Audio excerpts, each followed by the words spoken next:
Episode की शुरुआत में हम देखते हैं कि मिस्टर एनवर सार्क के पास आते हैं और उससे कहते हैं कि तुम मेरे घर में कैसे आए, अंदर कैसे घुसे तुम। सार्क कहते हैं कि लास्ट नाइट मैंने गेट के पास एक स्पेयर की देखी थी तो मैंने उसे अपनी पॉकेट में रख लिया और चला गया। मुझे माफ़ कर दीजिए क्योंकि मैं अपनी पत्नी से मिले बिना कहीं भी नहीं जाऊँगा। ज़ेदा कहती है कि पापा मैं आप पर बारी बारी जाऊँगा, आप आराम से बैठ जाइए प्लीज़, एक्साइटेड मत हुई, आपके हेल्थ के लिए अच्छा नहीं है।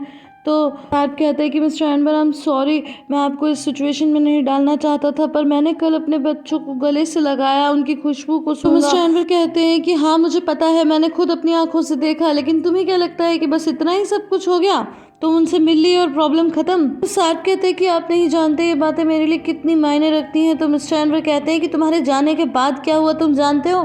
तुम्हारे जाने के बाद निशान एक घायल पंछी की तरह तड़प रही है। डोरुक वो तो यही समझता है कि कल रात तुम उसके सपने में आए थे और तब से वो सोए जा रहा है ये सोचकर कि शायद तुम उसके सपने में दोबारा आओगे।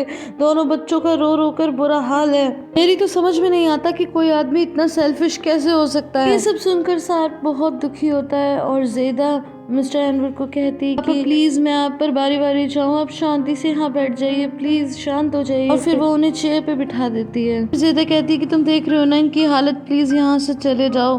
तो सार्क कहता है कि देखो मैं तुम्हें नहीं जानता लेकिन ये एक फैमिली मैटर है।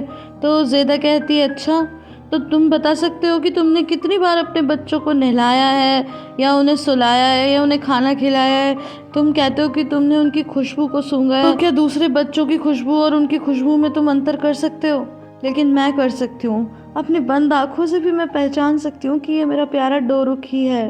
तुम कहते हो कि ये फैमिली मैटर है, मैं ही इनकी फैमिली हूँ।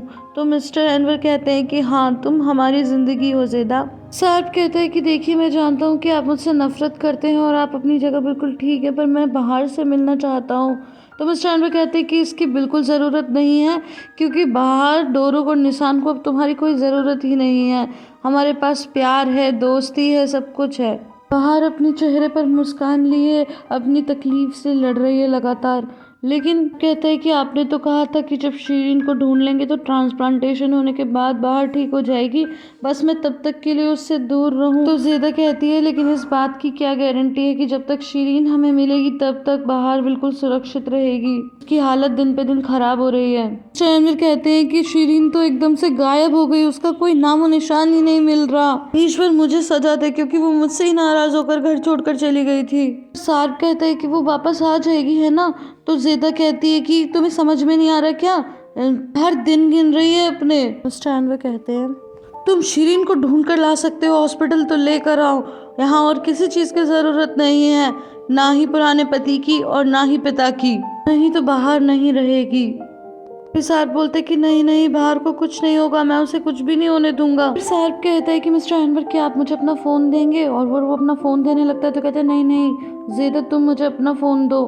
फिर वो फ़ोन लेकर बाहर जाता है और मिस्टर स्वात को कॉल करके कहता है कि मुझे आपके हेल्प की ज़रूरत है, मेरी पत्नी बाहर बहुत बीमार है और उसकी बहन शीरीन कहीं गायब हो गई है, उसे ढूंढना बहुत ज़रूरी है। तो मिस्टर स्वात कहते हैं कि तुम्हारी एक ही पत्नी है और वो बिल्कुल स्वस्थ है और मैं सिर्फ अपने परिवार को प्रोटेक्ट करूंगा, आइंदा मुझे कॉल मत करना। और कॉल कट कर देते हैं। यार फिर कई बार कॉल ट्राई करता है लेकिन मिस्टर स्वात अटेंड नहीं करते तो वो बहुत ही ज़्यादा गुस्सा होता है और उसे इस तरह गुस्से में परेशान होकर देखते ज़ेदा और मिस्टर एनवर भी परेशान हो जाते हैं। नेक्स्ट सीन में हम देखते हैं कि शीरीन अपने रूम में होती है और तभी कोई रूम पर नॉक करता है तो वो चिल्ला के कहती है कि मुझे तुम्हारा खाना पीना कुछ भी नहीं चाहिए, मुझे कोई भूख नहीं है। और वो दोबारा दरवाजे पर नॉक करने लगती है लेकिन जब कोई डोर ओपन नहीं करता तो वो फिर से अपने मॉनिटर पे बाहर की आवाज़ें सुनने की कोशिश करती है। लेकिन तभी मिस्टर स्वात अपने पैरों से अपने जूतों को जमीन पे पटक रहे होते हैं तो उसी की आवाज़ आती है। इधर मिस्टर स्वात को कॉल करती है लेकिन वो अटेंड ही नहीं करते तो वो गुस्से में फ़ोन पटक देती है। अब नेक्स्ट सीन में हम देखते हैं ज़ेदा साहब के पास आती है और कहती है कि देखो यहाँ बैठे बैठे रहने से कुछ भी नहीं होने वाला, अगर तुम प्लीज़ कर सकते हो तो शीरीन को ढूंढ के लाओ प्लीज़, वरना कहीं हम जिंदगी भर गिल्ट में ही ना रह जाएं। ये सुनकर सार फौरन ही खड़ा होता है और वहाँ से सीधा चला जाता है। अब नेक्स्ट सीन में हम देखते हैं कि पिरिल बहुत ही गुस्से में घर में आती है और कहती है कि पापा मुझे बताइए कि मेरा पति कहाँ है, कहाँ है मेरा पति? जो स्वाद कहते हैं कि बेटा मुझे नहीं पता, तुम इतने गुस्से में क्यों हो, आराम से बैठ के बात करते हैं। लेकिन दूसरी तरफ शीरीन ये सब कुछ सुन रही होती है और वो ये सुनकर तुरंत ही दरवाज़ा पीटना शुरू कर देती है।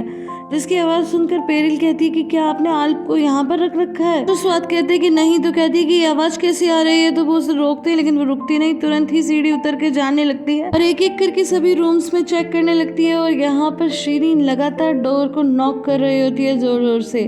और फाइनली जब वो एक जगह जाकर डोर ओपन करती है तो वो ये देखकर बहुत हैरान होती है कि सामने शीरीन खड़ी है। वो मिस्टर स्वाद से पूछती है कि आपने इसे यहाँ क्यों रख रखा है? आपने इसे यहाँ पर लॉक करके रखा है? तो वो कहते हैं कि नहीं नहीं, ये तो अपनी मर्जी से यहाँ पर आई है, चाहे तो पूछ लो। बताओ शीरीन। तो शीरीन कहती है कि हाँ, मैं तो अपनी मर्जी से आई हूँ। तो वो कहती है फिर तुम रूम में लॉक क्यों हो? तो वो कहती है क्योंकि इन्हें लगा कहीं मैं गुस्से में इन्हें छोड़कर ना चली जाऊँ, तो इसीलिए इन्होंने थोड़ी देर के लिए मुझे लॉक कर दिया। ये सुनकर पेरिल बहुत शॉक्ड होती है और कहती है कि क्या आप लोग रिलेशनशिप में हैं? मिस्टर स्वाद से कहती है कि आप सोच भी रहे हो आप क्या कर रहे हो? बाहर की बहन को आपने अपनी गर्लफ्रेंड बनाया है। अगर नज़ीर को ये पता चला तो उसे बाकी पॉइंट्स जोड़ने में ज़्यादा देर नहीं लगेगी और फिर हम सब फंस जाएंगे। और ज़रा इस लड़की को तो देखो, ये आपकी पोती की उम्र की है।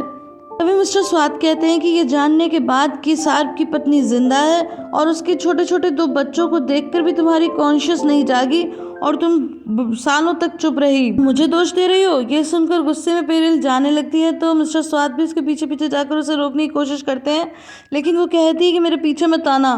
फिर वो शीरीन से कहते हैं कि तुमने ये झूठ क्यों बोला? तो शीरीन तुरंत ही मिस्टर स्वाद को किस करती है और कहती है कि पता नहीं। हम बाहर को देखते हैं तो मिसेस हतीजे उससे कहती है कि बच्चे बेचारे स्कूल कैसे जा सकते थे, वो नहीं जा पाए क्योंकि वो पूरी रात तो सोए ही नहीं थे। तो कहती है लेकिन ऐसा नहीं होना चाहिए था, सब मेरी वजह से परेशान हो गए, सबकी लाइफ उथल पुथल हो गई। इधर एलिस को तो कहीं काम नहीं मिल रहा, आपकी जॉब चली गई और पापा भी परेशान हैं, और इधर आरिफ कह रहा था कि वो भी शॉप पर नहीं जाता। वो कहती हैं कि ये दिन भी बीत जाएंगे, तुम परेशान मत हो। अगर 2 दिन बच्चे स्कूल नहीं जाएंगे तो क्या हो जाएगा? बाहर अपने उंगली से रिंग निकालती है और फिर मिसेस हतीजे को देते हुए कहती है कि मॉम क्या आप ये रिंग रख लोगी प्लीज़? मिसेस हतीजे रिंग लेते हुए कहती है कि आरिफ भी अच्छा लड़का है। तभी वहाँ पर ज़ेदा आ जाती है तो बाहर कहती है कि मॉम मुझे ना ज़ेदा से कुछ अकेले में बात करनी है, तो क्या प्लीज़ आप 2 मिनट के लिए बाहर चली जाओगी? मिसेस हतीजे चली जाती हैं तो बाहर ज़ेदा से कहती है कि तुमने निशान को क्यों बताया कि आरिफ ने मुझे रिंग पहनाई है? तो ज़ेदा कहती है कैसी बातें कर रही हो, मैं क्यों बताऊंगी? तो कहती है कि वो मुझसे पूछ रही थी कि क्या मेरे और भी बच्चे होने वाले हैं। जब उसने मुझे रिंग पहनाई तो तुम्हारे अलावा वहाँ कोई भी नहीं था, तो तुमने ही बताया है। तो ज़ेदा कहती है कैसी बातें कर रही हो, मैं क्यों बताऊंगी, मैं कोई पागल हूँ क्या? लेकिन हाँ, मैं ये सब कुछ येलिस को बता रही थी। तो पास में इंसान सोने का नाटक कर रही थी लेकिन वो सो नहीं रही थी, शायद उसने तभी ये बातें सुन ली। हमें आजकल की जनरेशन के बच्चों से डरना चाहिए और तुम्हें भी उसे समझाना चाहिए ना कि जब बड़े लोग बातें कर रहे हो तो चुप चुप के सुनना नहीं चाहिए। तो बाहर कहती है कि अरे सुनो ज़ेदा, लेकिन वो जल्दी जल्दी बोल के वहाँ से निकल लेती है और बाहर आकर मिसेस हतीजा से कहती है कि वेल डन मॉम, आपने ये क्या कर दिया, आपने सब कुछ बोल दिया। और निशान पता है अपनी मॉम से पूछ रही थी कि क्या उनके और भी बच्चे होने वाले हैं। वो सोच रही थी कि उसके पापा के तो बच्चे हैं ही और अब कहीं मम्मी के भी और बच्चे ना हो। मिसेस हतीजा तो एकदम हैरान हो जाती हैं। फिर ज़ेदा कहती है आपको थोड़ा देख लेना चाहिए कि अगल बगल में कौन है, और ये सब बातें वो बोल ही रही होती है लगातार कि तभी वहाँ पर आरिफ सान और डोरुक के साथ आ जाता है। तो फिर से बच्चे उदास हो जाते हैं और एक एक करके दोनों आरिफ को देखते हैं और फिर अपना हाथ छुड़ा के वहाँ से चले जाते हैं और एक काउच पे जाके बैठ जाते हैं। कर आरिफ बहुत उदास होता है। ज़ेदा कहती है मिसेस हतीजे से कि बच्चे बेचारे बहुत ही उदास हैं, क्या मैं उन्हें आइसक्रीम शॉप पर ले जाऊँ? एक सीन में मुनीर मिस्टर स्वाद को बताता है कि येशिम की हालत तो बहुत ख़राब है, उसका जिससे वो प्यार करती थी वो धोखा देके चला गया और नज़ीर जो उसका हस्बैंड उससे डिवोर्स हो गया। मिस्टर स्वाद कहते हैं कि येशिम को जो काम देना है वो तो बहुत आसान है, पर पता नहीं वो लेडी करेगी भी या नहीं। मिस्टर स्वाद किसी आजिम का नाम देते हैं कि उसका पता लगाने की कोशिश करो। तो मुनीर कहता है कि ये थोड़ा मुश्किल है, वो कहते हैं पता नहीं कैसे भी ये कोशिश करो। एक सीन में मिस्टर स्वाद येशिम से मिलने के लिए आते हैं और उससे कहते हैं कि नज़ीर का एक आदमी मुझ पर नज़र रख रहा है, जिससे लगता है कि नज़ीर अब बिल्कुल ठीक हो गया है। तो वो कहती है कि आप मुझसे क्या चाहते हो, और वैसे भी अगर आपका सार्प से कोई लेना देना नहीं है तो फिर आपको परेशान होने की ज़रूरत नहीं है, क्योंकि वो औरतों को तो कुछ नहीं कहता तो आपकी बेटी को कुछ नहीं कहेगा। लेकिन मिस्टर स्वाद कहते हैं कि वो नज़र रखता है और ये चीज़ मुझे अच्छी नहीं लगती, और वैसे भी उसका आदमी कभी वो मेरा खास आदमी होता था, आज उसका खास आदमी है, तो वो बिल्कुल भी लॉयल नहीं है। तो येशिम कहती कि आप मुझसे क्या चाहते हो? तो वो कहते कि मैं चाहता हूँ तुम नज़ीर के पास जाओ और ये जानो कि क्या वो बिल्कुल ठीक हो गया है। तो वो कहती कि ऐसा करना तो मेरे लिए सेफ़ नहीं है। तो वो कहते हैं कि मैं पैसे दूंगा। एक सीन में हम आरिफ और बहार को हॉस्पिटल की लॉन में आता हुआ देखते हैं। तो आरिफ कहते हैं कि बहार अब तुम ठीक हो ना? तो वो कहती कि हाँ, मैं पहले से काफ़ी अच्छा फील कर रही हूँ, बल्कि फ्रेश एयर तो मुझे बहुत अच्छी लगती है। फिर आरिफ का ध्यान बहार के हाथ पर जाता है। इसके बाद वो कुछ सीरियस हो जाता है। फिर बहार कहती है कि क्या हम वहाँ चलकर बैठें? तो आरिफ कहते हैं कि हाँ, बिल्कुल बैठ सकते हैं। फिर बैठने के बाद बहार नोटिस करती है कि आरिफ का मूड एकदम से ख़राब हो गया। तो बहार कहती है कि क्या हुआ आरिफ, कोई बात है क्या? तो वो कहता है कि नहीं। तो वो कहती है कि बताओ ना। तो कहता है तुमने रिंग उतार दी। तो बाहर कहती है कि हाँ, मुझे उतारनी पड़ी क्योंकि निशान ने देख लिया था और वो मुझसे पूछ रही थी कि क्या मेरा और भी कोई बच्चा होने वाला है। तो मुझे बहुत दुख हुआ, इसलिए मैंने रिंग उतार दी। तो आरिफ कहता है कि कोई बात नहीं है, इतना भी ज़रूरी नहीं है। फिर बाहर पूछती है कि क्या तुम मुझसे नाराज़ हो? तो आरिफ कहता है कि मैं तुमसे कभी नाराज़ नहीं हो सकता अगर तुम ये भी कह दो कि आरिफ अब तुम चले जाओ और फिर पीछे मुड़कर भी ना देखो, चाहे तुम किसी और को प्यार करने लगो, फिर भी मैं तुमसे नाराज़ नहीं हो सकता। तो बाहर कहती है कि अचानक ये बातें कहाँ से आ गई?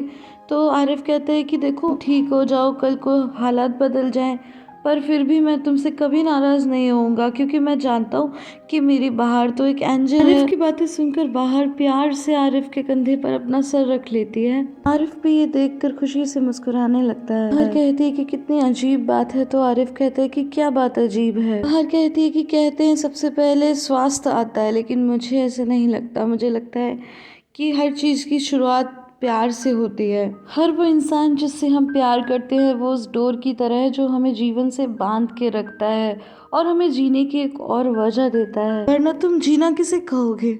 और फिर वो प्यार से आरिफ का हाथ पकड़कर बैठ जाती है और फिर ये एपिसोड यहीं पे खत्म हो जाता है। गाइस, आई होप आपको ये वीडियो पसंद आई होगी। अगर पसंद आई है तो इसे लाइक, शेयर एंड कमेंट करना बिल्कुल भी ना भूलें। फिर मिलती हूँ अगली वीडियो में, तब तक के लिए bye bye and take care.